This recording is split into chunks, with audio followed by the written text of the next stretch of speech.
Hello everyone, welcome to another episode of Black Guy Does Physics, where we try to stay out of the weeds. Remember, if you have any physics problems or math problems you want to ask, please comment below. And as always, smash the button. Smash it. Alright, let's get it cracking. Today we're going to look at problem 4.67 from Giancolli. And this is shouts out to Miss Ariana. She wanted us to do a video on this, so let's see what's happening. So first thing, if we have a diagram in a problem, right? You just look at the diagram and trying to use the diagram to give you some information. So we want to know what type of problem this is. So I look at it, I see that there's a pulley automatically. That's a force problem.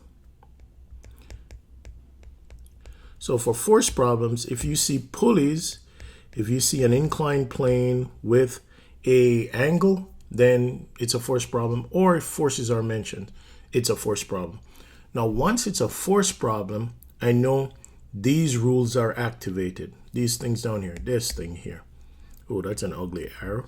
That thing there, it's activated. These are my instructions. So all I have to do is write down the information that I have and follow these instructions. Once I've done these instructions to the left here, then I do these instructions. And I'm good. It works every single time. You don't have to think about it. You don't have to worry about it. It's the same thing every single time. So let's see if it works. Chuckle, it always works. All right, so let's read and write down what we have. The coefficient of kinetic friction between MA and the plane is mu k. So never get this twisted and call that friction itself, because you should know that friction, it has units, and the units would be like newtons or pounds, most likely newtons. So this is your coefficient of friction. In this case, they actually tell you that it's the coefficient of friction. And they give you the masses. So the masses are the same, which makes our life easy. So I'm going to call it M1 is equal to M2. So M1 is equal to M2. And I will just call it M. No, let's just leave it there. And let's see here. We're looking for, they give us we're looking for the acceleration, and they give us theta. So we're looking for A, and they give us the angle theta is equals to 34 degrees.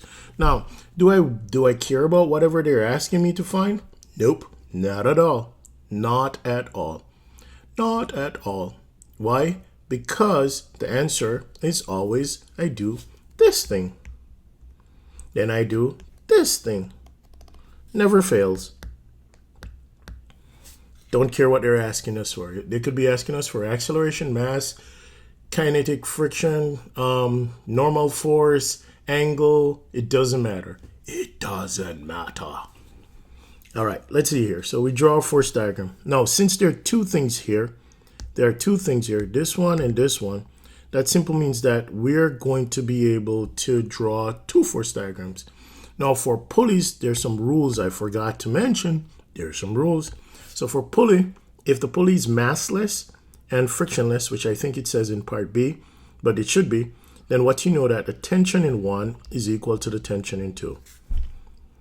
And also, the acceleration of one should be equal to the negative of the acceleration of two. Those are things that comes with pulleys. So these are pulley factors for pulleys, for massless pulleys. Don't know how a pulley is massless, but whatever, man. That's something else. Let's see. So we're going to have to draw two force diagrams.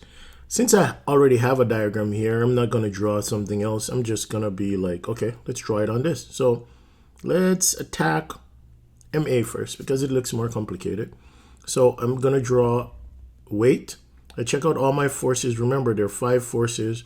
So I'm going to check them out. Does this one have weight? Yes, it does. Why does it have weight? Because there's a mass. How does the weight act? It acts straight down. Does it have a normal force? Yes, it does. Why does it have a normal force? Because it's actually on a surface. You could see the incline there. How does the normal force act? It acts perpendicularly away from the surface. So this is like a perpendicular thingy here. All right. Does it have friction? Yes, it does. And which way is this accelerating? Moves down, determine. I don't know which way it's accelerating. It's fine. Doesn't matter. They didn't tell you specifically, so you just pick a direction that it's moving.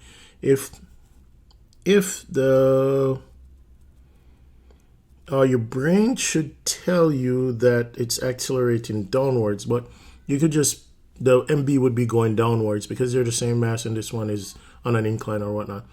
But it's fine. Even if you don't know the direction of the acceleration, no problem. You just pick a direction, and if it's wrong, you'll get a negative sign for the acceleration. So I'll do that on purpose. I'll say that this thing is going up, and I'll say that MB is going up and MA is going down. I'll do that on purpose to see what happens. But if you do that, you're going to see that when you calculate your acceleration, you'll end up with a negative direction. Remember, when you're calculating your A, you're finding the magnitude of the A. So if you end up with a negative A, that simply means that the direction that you chose for your A was incorrect. So you don't have to worry about if you're picking the right directions, yes or no. If you end up with a negative value for A, then it just simply means that you picked the wrong direction that the thing is moving. That's all it simply means. Okay? So you don't have to worry about it. Back to these forces. Friction. Is there friction? Yes, because they mentioned mu k. So there is friction. How does friction act? Friction acts opposite direction of motion. So which way did we say this thing is going to move? Let's say it's moving. Let's put it correctly. But I'm not gonna be punching in numbers, so it's whatever. But once again, you don't have to worry about if you're choosing the right direction for the motion. So if this thing is going up the ramp, that means the friction is acting in the opposite direction. So the friction would be going this way and parallel to the surface. Is there tension? Yes, because there's a rope attached to the thing. How does tension act? Ropes don't push, son. Ropes don't push ever. So it has to be pulling on this thing, and we're going to call it T. Is there a spring force? Of course there is. It's a magical spring. Nah, there is no spring force because there is no spring. All right, that one is done. Let's knock out MB. MB should be simple. We run through it again. Is there weight? Yes, very simple. There's always weight.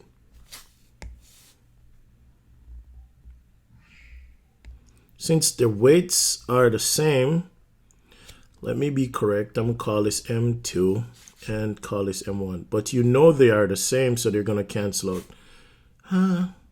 Yeah, but let's just do it correctly. Is there weight? Yes. Is there normal force? Nah. Why not? Because it's not on a surface, so there's no normal force. Is there friction? Nah. Why not? Because it's not on a surface, so you can have no friction, son. Is there tension? Yes. Why? Because it's attached to a rope, man. And how do ropes do? Ropes pull. Ropes don't push. So because the pulley is massless, we don't have to worry about it. Okay. Is there a spring force? Nah, because there ain't no springs. So we are done. We're absolutely done right there. Great with that. So step one completed. So now you're going to have to draw your X and Y axis. Your X axis should be parallel to your surface. So let's do that. Let's pick one at a time. Let's start doing one at a time. I need me some X axis. So my X axis should be something like this. Y axis should be something like this. Does that look perpendicular to you? I don't know. Something like that. Let's get... Okay, since I'm already in this thing.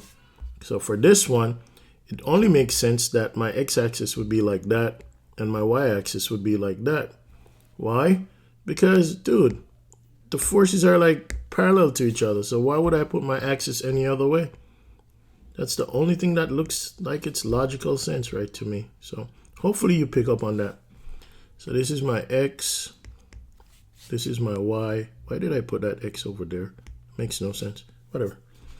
Let's see. Okay, cool. These are 90 degrees to each other. So check. X and Y is done. Check. Label positive, negatives. So I'm going to take up. Kids like going up is positive. I'm going to take towards the pulley to be positive. So towards the pulley is always, not always. I just choose it to be positive. I like towards the pulley being positive. So this would be my positive. This would be my negative. Later on, it makes your life so much easier. Trust me on that. That's why. Let's move this junk away because it's getting cumbersome here. And let's move you down or something over here or up here because you're getting cumbersome. All right, cool. So check. Yo, sweet. We're knocking these things out. Breakdown forces.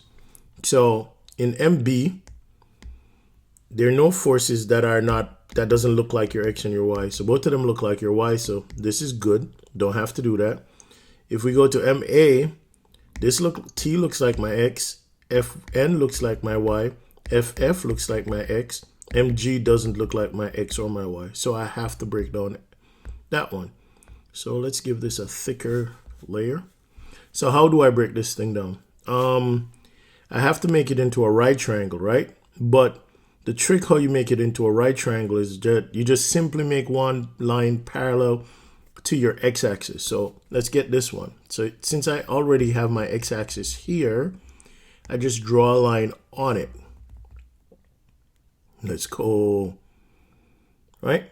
And then after that, I want to draw one parallel to my y-axis. That makes this a right triangle. So that's that. That's how you do it. Cool. Then you put, so this is done. Where am I? Breakdown. Yeah, this is done.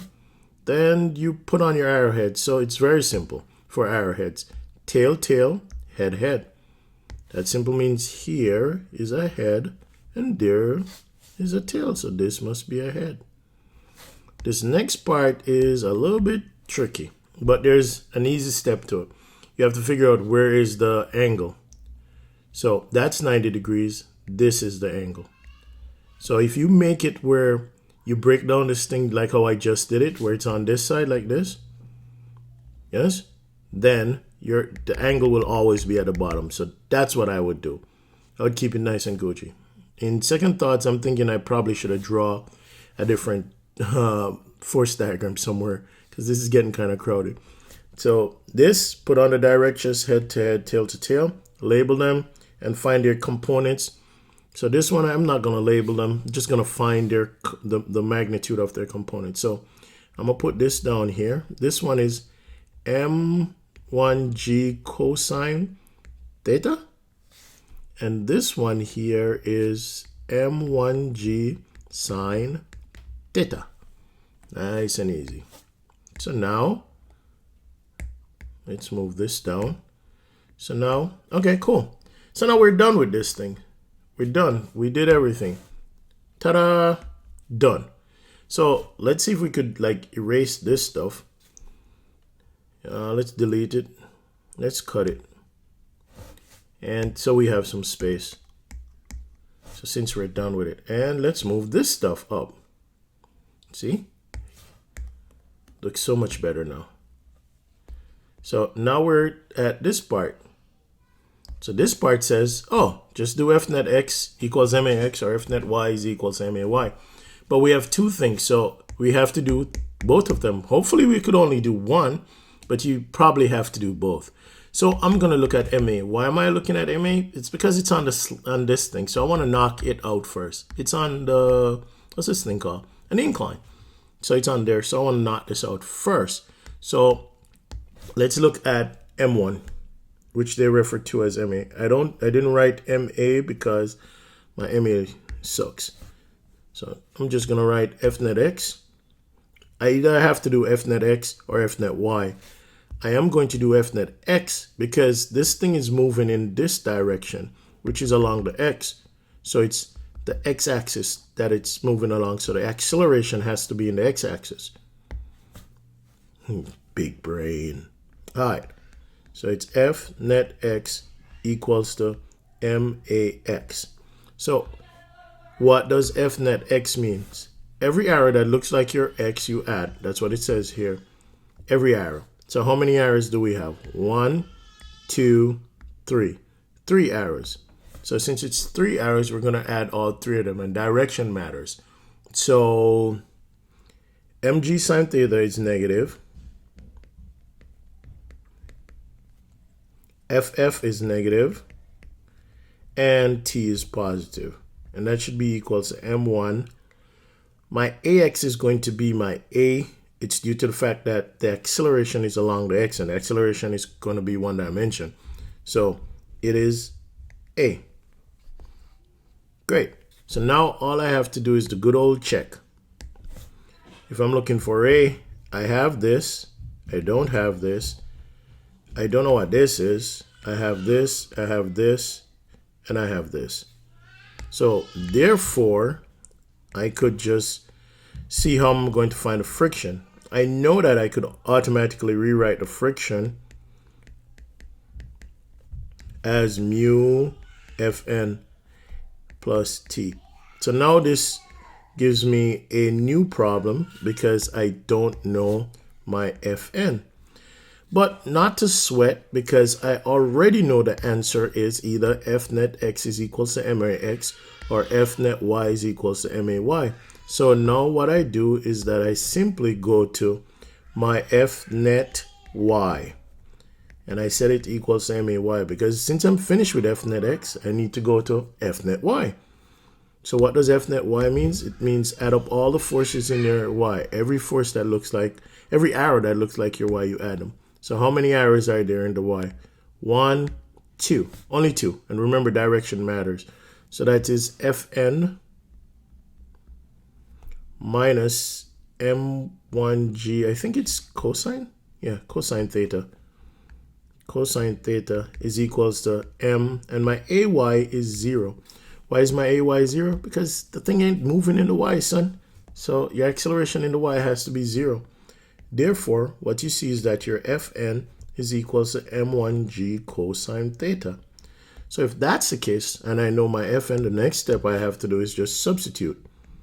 I have to substitute Fn into, let's call this 1, into 1.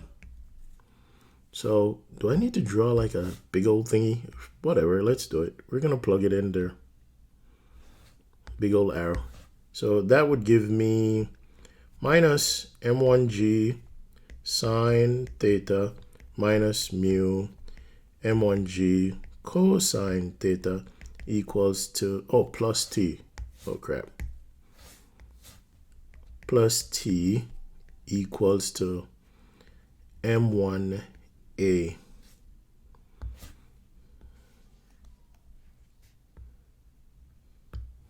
The problem is I still don't know T. No fear. The answer is still F net x is equals to max, F net y is equals to may. Now, if you look at this, you're going to see that I'm already finished with this one. So because I'm finished with this one, I have to go to this one because I drew 2 force diagrams. So let's get this one. So let's see. For this one, which one would I use? I would use F net y. Why? Because the thing is moving in the y. Okay? So then this would be for m, this would be m2. I would go F net y is equals to may. Dope. So what does F net y means? Every arrow that looks like y, you add them up. How many arrows? 1, 2.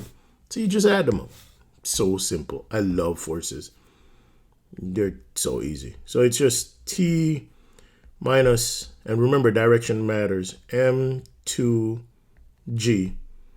and m2, and remember your accelerations are the same, but one is negative and one is positive. This one is going up towards the pulley, so I call it positive, so it would have a positive acceleration. This one is going down, so it would have a negative acceleration. Accelerations are vector quantities, therefore the direction matters. So now I go, okay, I'm stuck, because if I check now for my t, I could see I am still missing my acceleration. But then you go, aha, I'm not stuck. Why am I not stuck? Because the t and the a are 2 unknowns. So from my previous videos, you should know if you have 2 unknowns, 2 equations, then that's a system of equations. So how do you knock out a system of equations? Very simple. What's going on with my squares or my rectangle? That's not a square, sir. Oh, sweet. So how do you knock out systems of equations? You simply solve for one of them. In this case, I'm going to solve for t. So solve for t. Let me put that in pink. So when I solve for t, my t would be equals to m2g minus m, what is this? m2a. And then once I've done that, then I'm going to substitute t. I'm going to substitute, that looks weird. I'm going to substitute t into, let's call this equation 1. So that means I'm going to stuff this here. Don't you love systems of equations? Make your life so much easier. When I stuff that there, that becomes minus m1g. I know some of you out there like, damn it, black guy, why is this so long? Or why is it so, taking so much time and all of that? No, man. It's tedious, yes, I do agree, but dude, it's all you have to do is just follow the steps. Yep, it's tedious, but you get it done, son. And that's the key. You just get it done. Oh my God. It looks like a lot of things. Oh well, nice and easy. Now, the dope part about this is now I only have one unknown. And guess what? The m's are all the same. So when you look, each m, there's an m in each term. So I could go boom, booyaka, booyaka, booyaka, booyaka. Because the m's are equal. The m's are equal. So because the m's are equal, m1 and m2 is equal to each other. Let me put that there. So let me put that there. Can I put that there? Yes, I can.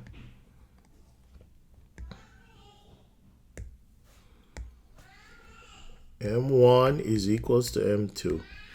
So you do that, and then you're done. No, you're not done, actually. You have to math it out now. Darn it. So here you go. Oh, you just group like terms now. Look at that. But the m's cancel. So all you have is like a plus a. And then you're going to have g, negative g sine theta, minus mu g cosine theta, plus g. What? Say less. So that's 2a. And this will give me, I could take out a g here.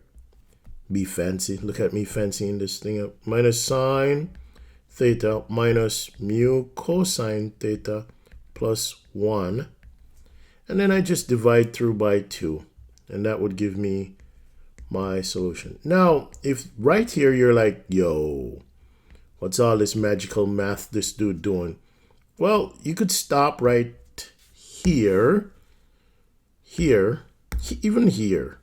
You could stop right here and start inputting your numbers if that makes you comfortable. I don't do that. The reason why I don't do that, I don't want it to use my calculator a bunch. I rather simplify this thing so I could use my calculator once. And that's your acceleration. Nice and easy. Remember, if you get a negative sign for your acceleration, that simple means that the direction that we picked was wrong. So you just have to switch this direction. Just take the negative sign out and your magnitude is good. Okay, now with that, that's part A, and that's the only thing I'm doing. So what's left? Oh, don't be a moo-moo.